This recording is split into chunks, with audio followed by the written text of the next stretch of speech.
এই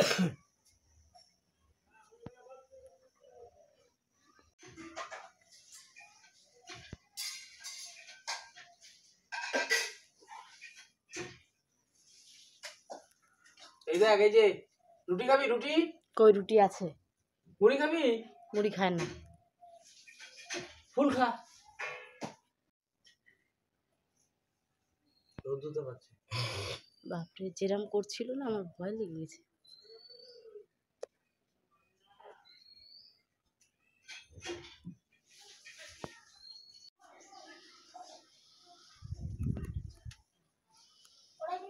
কই গেল? দেখবে, ও বাবা কত বড় হাই তুলে। হ্যাঁ, ওর ঘুমই পেয়েছে মনে হয়, সেই হাই তুলছে। আয় দেখবি তো, আয়। থাপ্পড় মারবে না, হাত তো চুলকাচ্ছে আবার। কেউ উকুন বাজছে গায়ে। খিদে পেয়েছে আসলে।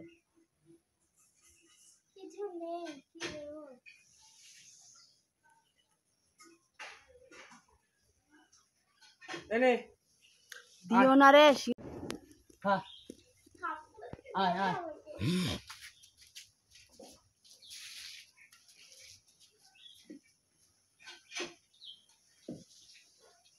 হ্যাঁ দেখেছো, চুপ করে থাক।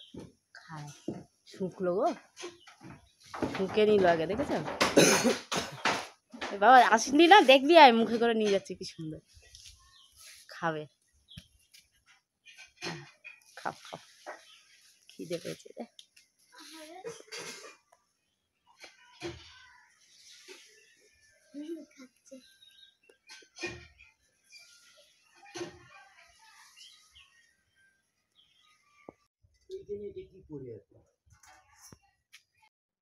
তারপরে স্নান টান করার পরে, স্নান করে ঘরে এসেছি, তখন শুনতে পাচ্ছি সবাই বলছে ঘরের পেছন থেকে কাঁঠাল গাছের থেকে রক্ত বেরোচ্ছে। তো গিয়ে দেখি সত্যি সত্যি তাই, কাঁঠাল গাছের থেকে এরকম রক্তের মতো পুরো লাল, মনে হচ্ছে পুরো রক্তই এরকম বেরোচ্ছে কাঁঠাল গাছ থেকে। কেন জানি না, আগে কোনোদিন দেখিনি।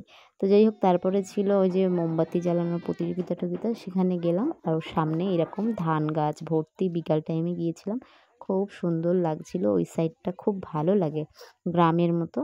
গ্রামের মতো কি, গ্রামই।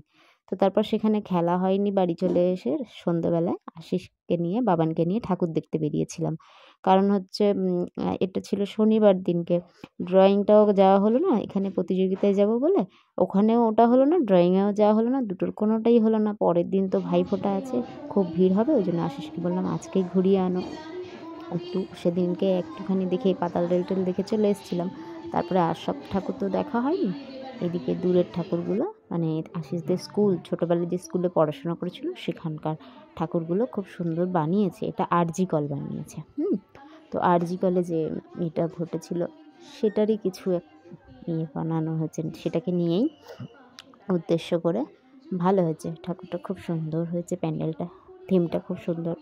বাবান কিন্তু এমনিতে হাঁটতে চায় না, আর আজকে বাইক নিয়ে আসা হয়নি। বাইকে মানে বাইক ঢুকতে দিচ্ছে না, ঢুকতে যদিও দিচ্ছে না, এত ভিড়। বাইকের থেকে আমার মনে হয় হেঁটে দেখাই ভালো, কারণ এত ভিড়, ওই একটু করে বাইক থামাও মানে ওই জ্যামের মধ্যে আশিসেরই খুব কষ্ট হয় বাইক চালানো। তো যার জন্য আমরা আজকে হেঁটেই এসেছি, কিন্তু অনেক দূর এসেছি, আর অনেক দূরে দূরে বেশ ঠাকুর দেখেছি হেঁটে হেঁটেই। তো বাবানও হেঁটেছে, বাবান বললো মা হাঁটবো, ঠাকুর দেখবে তো একটা মজা আনন্দ। আর সেই বাবানের ছোটোবেলার কথাই মনে পড়ছিল, কারণ বাবান একদম যখন ছোট ছিল তখনই কিন্তু হেঁটে ঠাকুর দেখতে যাওয়া হতো।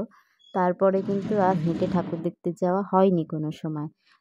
অনেক বছর পরে এবারে কিন্তু হেঁটে হেঁটে, মানে হেঁটে হেঁটে মানে কি, আশিস বাদ দিয়ে আমি আর বাবান হেঁটে হেঁটে যাই, কিন্তু আশিসকে নিয়ে হেঁটে ঠাকুর দেখতে যাওয়া হয়নি অনেক দিন ধরে। তো এটা চলে এলাম আর একটা প্যান্ডেলে, আমাদের এখানে এটা বল খেলার মাঠ বলে যেটাকে। তো এখানে প্যান্ডেলটাও খুব সুন্দর হয়েছে, কাঁচ দিয়ে বানানো, খুব সুন্দর। গেলবারেও এখানে খুব সুন্দর প্যান্ডেল হয়েছিল, খুব এটাও মানে ভালোই লাগছে প্যান্ডেলটা। আর কালী পুজো ময়নাগুড়িতে বেশ ভালো হয়, দুর্গা পুজোর তুলনায় কালী পুজোটা বেশি হয় আর ভালো হয়। কালী পুজোটা এমনিও সব জায়গায় একটু বেশি হয়, কালী ঠাকুরটা দেখবে আনাচে কানাচে হয় আর কি। তো তারপরে ঠাকুর দেখার পরে এই যে মোমো খেলাম তিনজনে মিলে, মোমো চাউমিন সব খেয়ে দিয়ে বাড়ির দিকে হাঁটা দিলাম। তো বাবান খাবে না করছিল, জোর করে খাওয়ালাম কেন জানি না। তো তারপরে আসার পথে এই আরেকটা ঠাকুর দেখে বাড়ি চলে এলাম।